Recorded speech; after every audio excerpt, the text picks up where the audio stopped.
After watching the film, very pleased after the BC game. Thought we started fast. Was very impressed with that by our team. Defense, I thought, we controlled the line of scrimmage very well. We were starting to create the turnovers now, which we were on a short field a bunch, and then we were able to. We had one long drive, and other times we punched the ball in for the most part, except for the one time. But scoring touchdowns against them, they're a team that's very hard to score points against. I've had 500 yards against them since I've been here, and only 20, 22, 24 points. They usually do a great job, and I think 38 was the most they'd given up. Our defense did a tremendous job. I thought our offense scored points when we had to. Kicking game was very sound in the things we did. And we're getting better, getting better on a lot of little things, communication things, ironing some little details out, and just like the attitude and work ethic of our team right now, and like the direction we're going. And we better be in a good direction because Miami's coming in town, and Miami's a very, very talented football team, and are playing very well right now. Played very well Saturday. Questions? Is it easier to coach this week, or you have guys' full attention when it's a rivalry game like this? I think you get their full. We had our full attention every week. I mean, sometimes weeks like this it may be harder because you got to keep their emotions down and not to play the game too early in the week, and make sure you prepare for the game and not play the game on Tuesday, Wednesday, or Thursday, or make sure you play it on Saturday. And you got to do a good job of preparation to stay in the moment of what you're trying to accomplish at the present time. Coach, there's 3 first-year coaches in the league this year, and I guess they all had their challenges certainly. And last year was your first year. What's the big challenge of being a first-year coach? The unknown. The unknown. I mean, you think you prepare for all the things you got. You have a checklist from A to Z. You have 100 on it. When the year's over, you have about 120. There's always something you learn. Every day, it's like I tell our folks every day. Every day we do 2 minutes out there on the field. I think I've covered every situation humanly possible. And something we will come up in a practice that you go, man, we got to make sure we go over that. You know what I mean? And coaching's the same way. I mean, because you're dealing with people and you're dealing with the unknown. The reason I say athletics is so great, why people love it, because the outcome's not predetermined. And it's like life, it's not predetermined. You don't know what you're going to get the next day. Is a young man in trouble? Is it academic trouble? Or is it doing good? Is it injuries? Whatever it is, and I think it's the unknown that I think is the hardest thing is when you're a head coach and you take over a program, especially a first-time head coach. When you reflected back after your first season, what was the single biggest thing you thought that maybe you weren't as prepared for as you thought you might have been? I was prepared for all of it. No, I think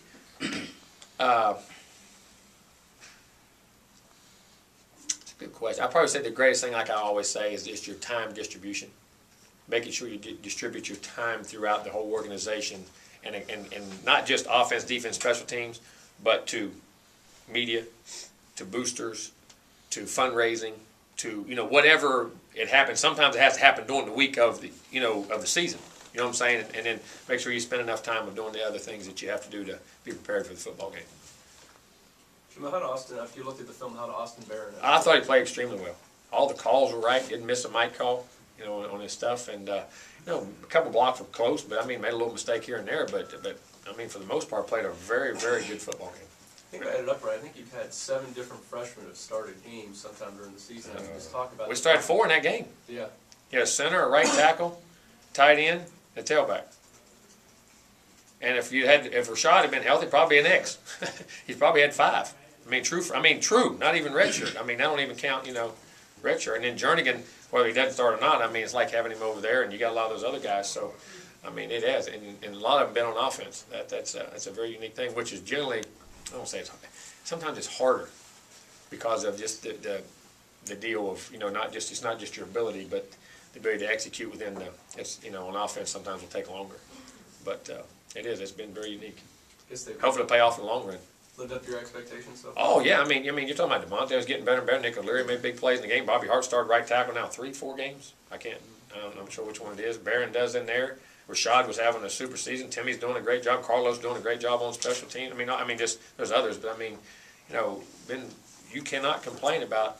They're not just playing, but they're helping you win and executing to win, and that's a big difference. See, the last 2 years, I think we're played about 17 this year of our guys, and I think last year we played 17. If I'm not mistaken, it was only 14 that played more than us. And I'm not sure if any of them had a winning record. And we did, and then we go this year with that. You back up, you get 2 good years of that's a lot of getting a lot of young guys experience quick. They're very talented.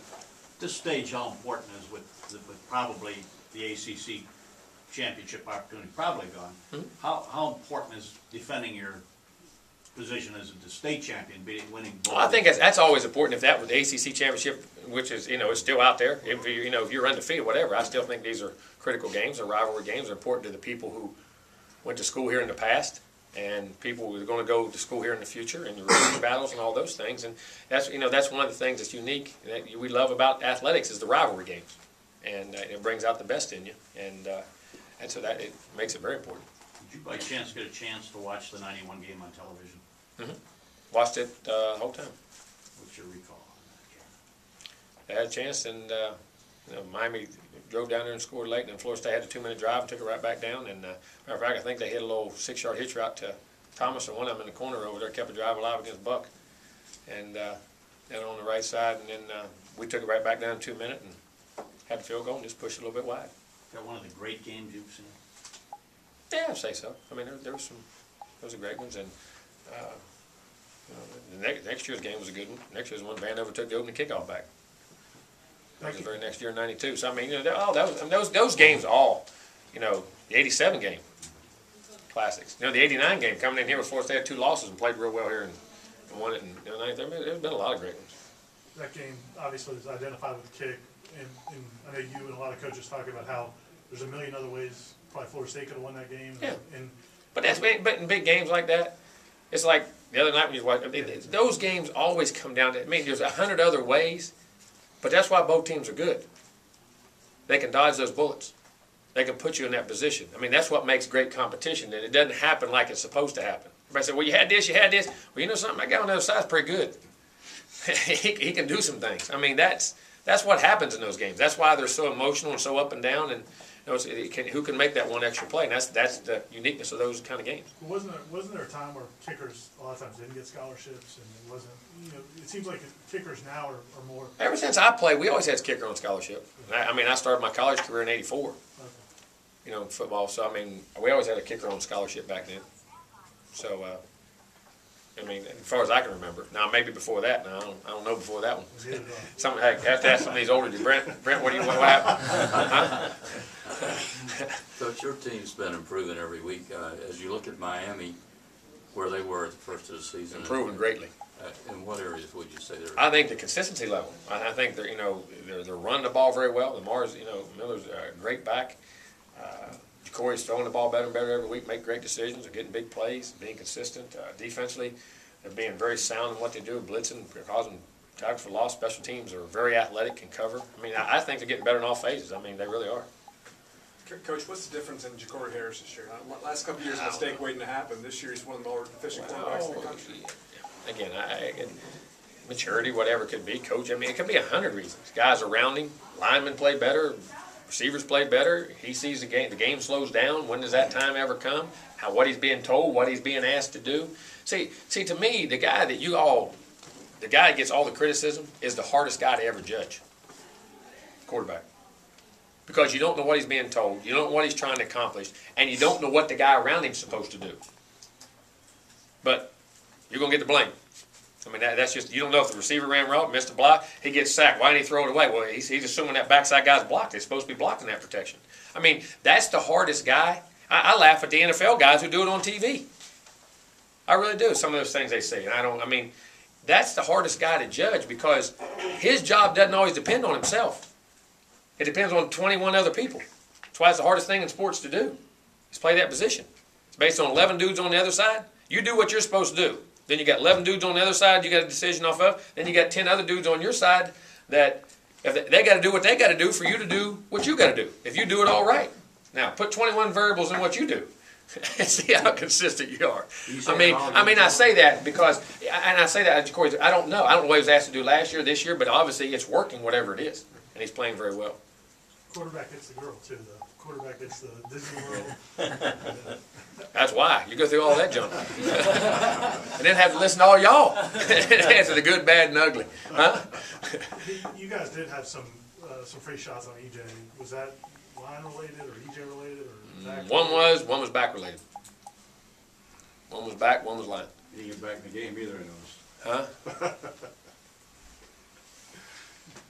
Coach, the history of this, Coach, the history of this series seems that What's Peyton say?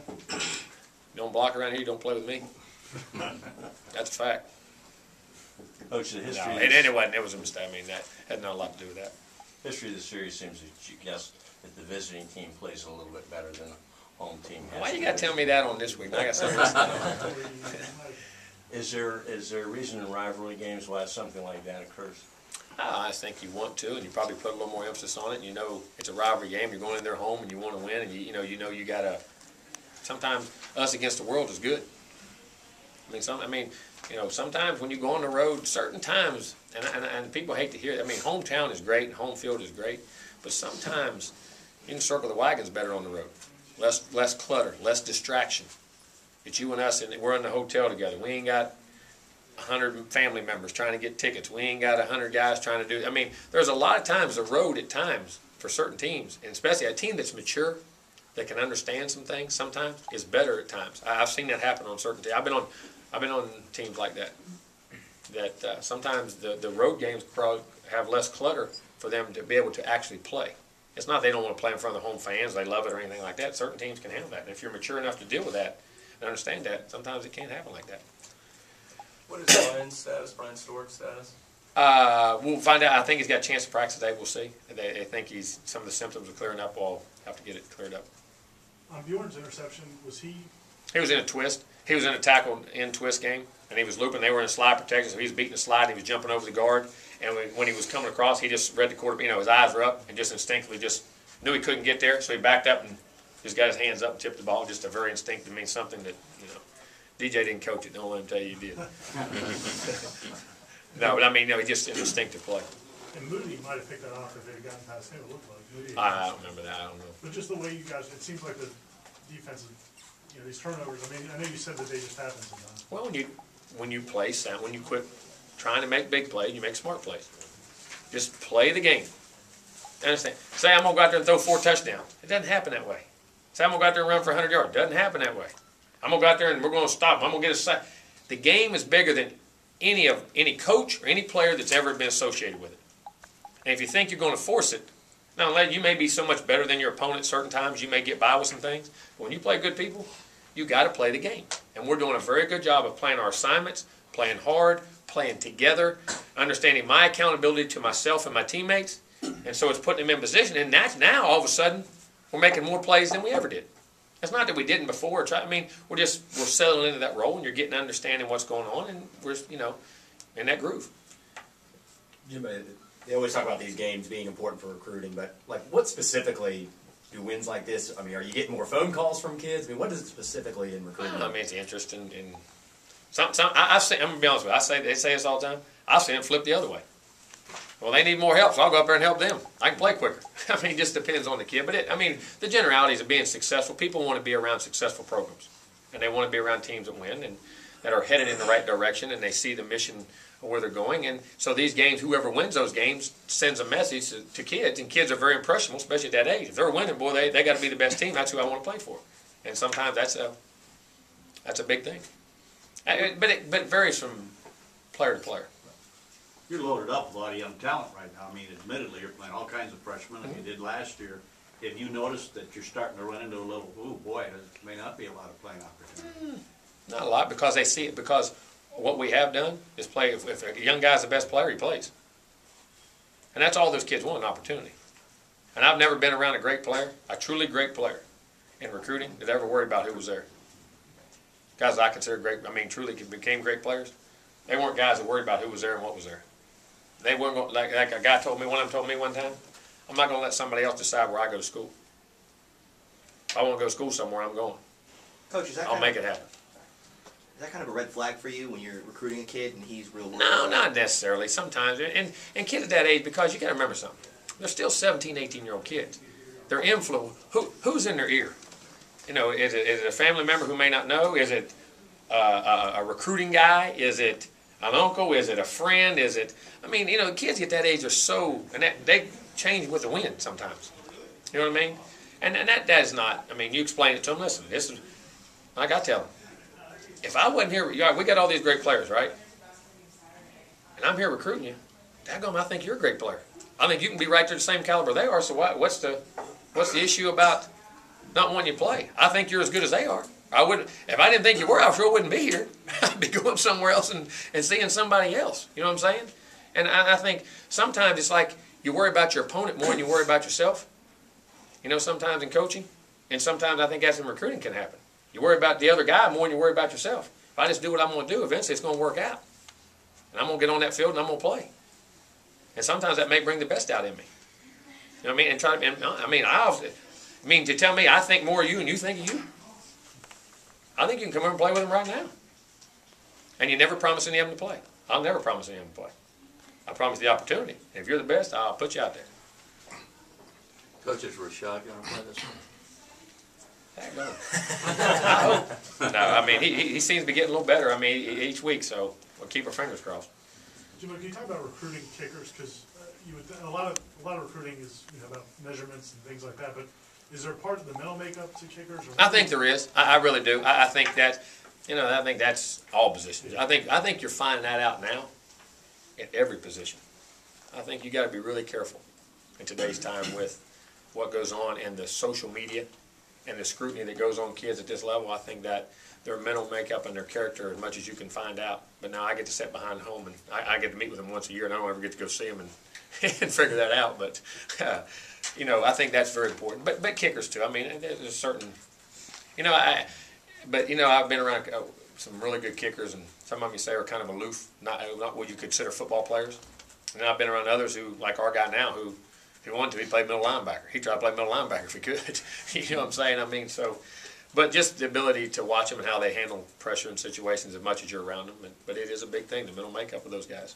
We're going to go to the conference call. We have a question on the conference call. Tom, are you there? Hello. Tom? You there? Coach, you have a lot of the young guys, or a lot of them are from South Florida. Does this game mean anything extra than? I'm sure it does. Guys they played against, the pride factor. Anytime you do things against, and I think that's another reason why you got to keep their emotions in check. And remember, you got to play the game. Don't play the game, and they're another opponent. You can play with a lot of emotion, and don't get me wrong, you got to bring fire, but you can't let emotion override decision making and let you get too anxious and want to do things too much. Coach, your front seven has been so good the last couple of games. Has it been difficult at all to grade your DBs and how those guys are playing? You grade them on technique and where the leverage is, and in the same way. I mean, and how they're doing it. No, not at all. And it's good what you got to see them do. How they adjusting to that. That's part of it too. How can they adjust and how they feel and what they do with that. Is it safe to say that Miami's going to challenge those guys a little more? Oh, there's no doubt. The way they're throwing it and what the skill level they have and the big old lineman they got. And you got to remember, Miami can run it and throw it. They can run it and throw it. They got a back that's already over 1,000 yards. It's arguably as good a back as there is in the league. Got a big old line, physical. Corey can throw it. He's got experience. Receivers, all Streeter and all those guys can go make plays. They're big. They're rangy. I mean, Benjamin, they can run. I mean, they all can run. I mean, they'll definitely be challenged. I mean, there's no doubt about it. How do you stop the big back like Lamar Miller? Tackle the heck out of him. No, I don't think you ever stop him. You just got to try to contain him and try not to give it the big ones. And you got to defeat the blockers. Maybe the first thing to stopping him is you got to be able to get off blocks and defeat the blockers that are trying to keep you from him. You know what I'm saying? And then make sure you take great angles because he's got great speed, but also he has good power too. He can make you miss. He's got everything. I think that guy's going to be a high draft pick. I really do. I think he's pretty special. But I mean, the way you ever stop him, I don't know. He's got to try to contain him, but you got to beat the guys around him to try to circle him up. And then of course, you got a gang tackle. And you got to get there and make sure you get him on the ground. Jimbo, I imagine you watched the LSU-Alabama game. Yeah. And in view of that, what happened out there the other night, and the history of this series, particularly in the missed field goals, you have to have thought a lot about what you've got going for you in terms of a place kicker in a game. We do with the range. You know what I'm saying? Because that's where, because once they got outside that 45-yard range, that 45 to 50, that's what really separates. Because I always felt like, I always felt that the old rule was for us, and I always thought, let me get to the 25, that's a 42-yard, I better be guaranteed 3 points. You know what I mean? You got to be guaranteed 3 points there. I mean, at least 99% of the time or whatever it is, or 90 or whatever. I mean, but And those special guys, when they get out to that 45, 47, 48, 50-yard range and can be consistent there, I think that's what separates, and that's one of the things that we are blessed with. 2 more questions, Coach. Let's go to lunches. 2 more questions. The psyche, somebody asked earlier here about the psyche on these kids, like Dustin, you know, how you can evaluate. What did you see in him at the time he was being recruited? A very confident young man.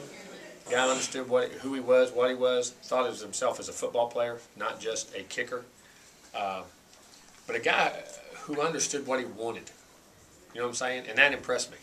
I mean, he was not wishy-washy. He was not, and made decisions decisively.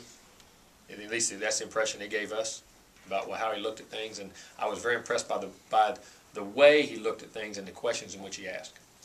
I mean, it was from a very mature level. When you say, this guy's, for like my term, I think his hard wiring is good. He's wired right, and fortunately we turned out right. Coach, we saw a defensive struggle last Saturday night. What do you like about the Miami defense, and do you think it might be a defensive battle? I'm sorry?